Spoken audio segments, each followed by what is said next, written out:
So today I am going to be scaping something that I have been imagining for a really long while. Sometimes in this hobby you'll find a certain container and a piece of hardscape, and you just have to go with sort of what it's showing you from the very start. You can either start the scape with no cues and follow what the hardscape tells you as you start doing it, or you can try and go for a pre-existing look, which is what I'm going to do here.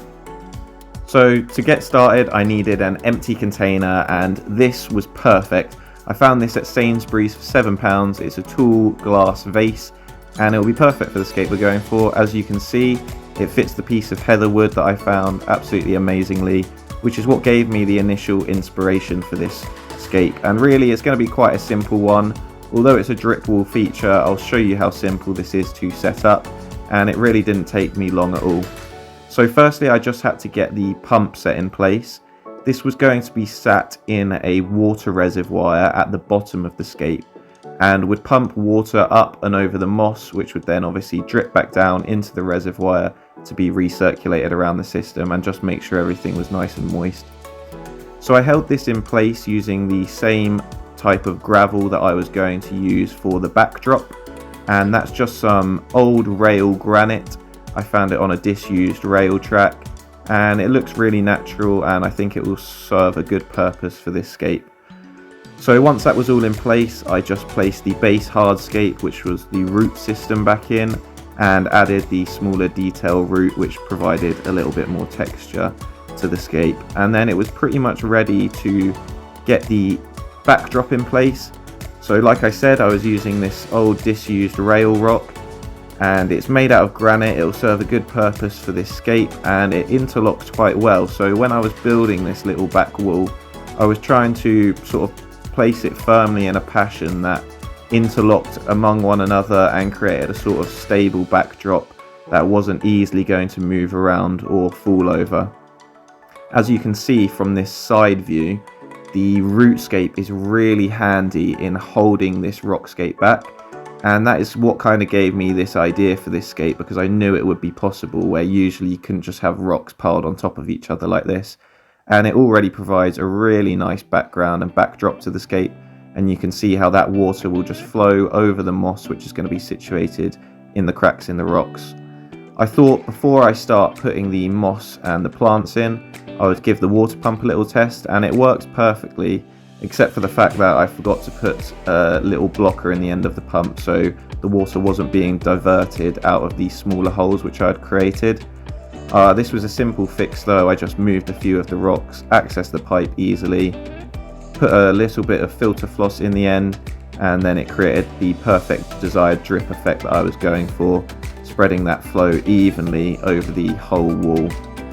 So next up was getting the planting area on the back wall sorted, and for this I was using this naturally sourced sphagnum moss.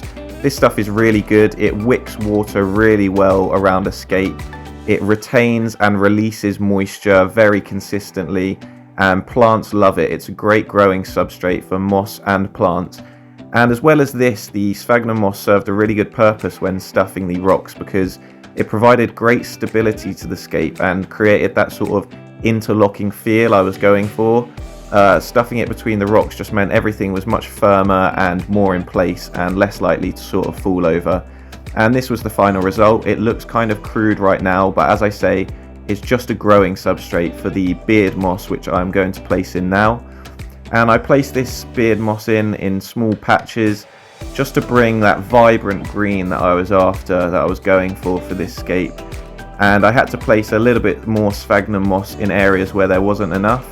I did trial with putting these ferns in at the moment as well, and I thought they looked really good, creating a couple of little different accents to the scape.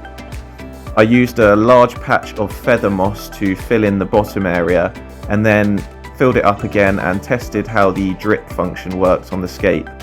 I was initially going to leave the bottom area as a water reservoir that the water could drop into, but I felt that took away from the foresty feel of the scape I was going for. I wanted it to look like a root section that was found in a forest, so I ended up filling this in with some decorative aquarium gravel, and this just basically acted as a false bottom and meant that I could place a few more varieties of moss on top of it, and really just, I think, pulled this scape all together made it sit more nicely and just look like a bit more of a consistent setting. So you can see as well the rock feature which I added at the front. It acts as a false bottom and it's extremely permeable, which means the water can still flow through straight to the back of the scape, up the tube, and then drip down the moss. So this was the final scape finished, and I'm really proud of how it turned out. It's great when you can just pull an idea out of your mind and bring it into reality, because that's all this was to begin with. It was just an idea created by the inspiration of a small container and a lovely looking piece of wood. And I'm really glad with how it turned out. Thank you guys for coming along this little scaping journey with me, and I hope you have a great day.